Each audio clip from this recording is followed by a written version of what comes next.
Mathematics for grade 9th Sindh text book board. आज जो हम एक्सरसाइज हल करने जा रहे हैं वो है 1.1 सिंध टेक्स्ट बुक बोर्ड की एक्सरसाइज नंबर 1.1 मैथमेटिक्स उन स्टूडेंट्स के लिए जो 9th क्लास में पढ़ते हैं। तो आज हम ये एक्सरसाइज हल करेंगे और इसका क्वेश्चन नंबर है 2। क्वेश्चन नंबर 1 हमने सॉल्व किया, जो फर्स्ट वीडियो अपलोड कर चुके हैं हम अपने चैनल पर। अगर आपने वो नहीं देखी तो आप वो देखें। उसके बाद आता है क्वेश्चन नंबर 2। इस क्वेश्चन में हमसे ये पूछ रहा है कि convert the following into decimal fraction. ये जो नंबर दिए गए हैं इनको हमें डेसिमल फ्रैक्शन में सबसे पहले कन्वर्ट करना है और उसके बाद and also indicate them as the terminating and non terminating decimal fraction. उसके बाद हमें ये बताना है कि ये जो नंबर्स हैं ये टर्मिनेटिंग है या नॉन टर्मिनेटिंग है। अब सवाल पैदा ये होता है कि what is terminating and what is non terminating. Terminating क्या होता है और नॉन टर्मिनेटिंग क्या होता है। देखें, आसान सा इसका हल है कि अगर आप 5 को डिवाइड करेंगे 8 से तो आंसर आएगा 0.625। यहाँ पर आके ख़त्म हो गया। अगर ये नंबर डिवाइड करने के बाद ख़त्म हो जाए तो वो कहलाएगा टर्मिनेटिंग।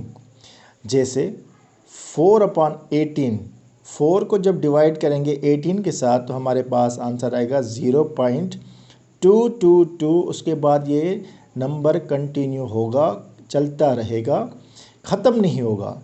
तो डिवाइड करने के बाद अगर कोई नंबर कंटिन्यू हो, वो ख़त्म ना हो, तो उसे कहेंगे नॉन टर्मिनेटिंग।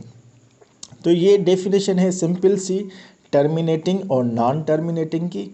अब हमें ये बताना है कि ये जो सारे नंबर्स दिए गए हैं ये टर्मिनेटिंग है या नॉन टर्मिनेटिंग। आप इनके आंसर को देखकर ही बता सकते हैं कि ये टर्मिनेटिंग है या नॉन टर्मिनेटिंग। तो लेट्स स्टार्ट। 5 को डिवाइड किया 8 के साथ तो हमारे पास आंसर आया 0.625। तो यहाँ पर आके ये ख़त्म हो गया तो ये कहलाएगा टर्मिनेटिंग, मतलब टी, टर्मिनेटिंग। जब हमने 14 को डिवाइड किया 18 के साथ तो हमारे पास आंसर आया 0.222 और ये कंटिन्यू है। यहाँ पर आके ये ख़त्म नहीं हो रहा तो ये कहलाएगा नॉन टर्मिनेटिंग, मतलब ख़त्म ना होने वाला।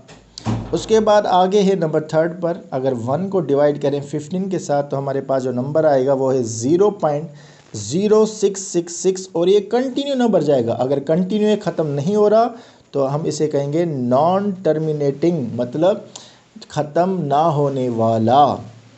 49 डिवाइड बाय 18 तो इसका आंसर आएगा 6.125। ठीक है, तो ये ख़त्म हो गया यहाँ पर आकर 5 पर, तो ये ख़त्म हुआ तो यहाँ पे हम लिखेंगे ये टर्मिनेटिंग है। ठीक है, ये टर्मिनेटिंग है। 207 डिवाइड बाय 15, जब 207 को 15 से डिवाइड किया तो आंसर आया 13.8। यहाँ पर आकर ये नंबर ख़त्म हो गया। अगर ये ख़त्म हो गया तो हम लिखेंगे ये भी टर्मिनेटिंग है। लास्ट क्वेश्चन है इस एक्सरसाइज का कि 50 को जब डिवाइड करें 76 के तो 76 से हमने जब 50 को डिवाइड किया 76 से तो कैलकुलेटर से भी कर सकते हैं ये आप, और ये मैन्युअली अपने हैंड से भी कर सकते हैं। जैसे आपको इजी लगे आप वैसे कर सकते हैं। ठीक है, 0.6578 और ये डैश डैश डैश ये बताता है कि ये आगे चलता जाएगा। अगर ये ख़त्म नहीं हो रहा तो जो ख़त्म नहीं होता तो उससे हम लिखते हैं नॉन टर्मिनेटिंग। उम्मीद है कि ये exercise Sindh text book board की जो क्लास 9th के लिए है मैथमेटिक्स की बुक, इसकी एक्सरसाइज हमने सॉल्व की 1.1 आपको आसान से समझ में। अगर आपको ये अच्छी लगी वीडियो तो वीडियो को लाइक करें और अपने कमेंट्स भी शो करें ताकि नेक्स्ट वीडियो आपके लिए हम बनाते रहें। Thanks for watching.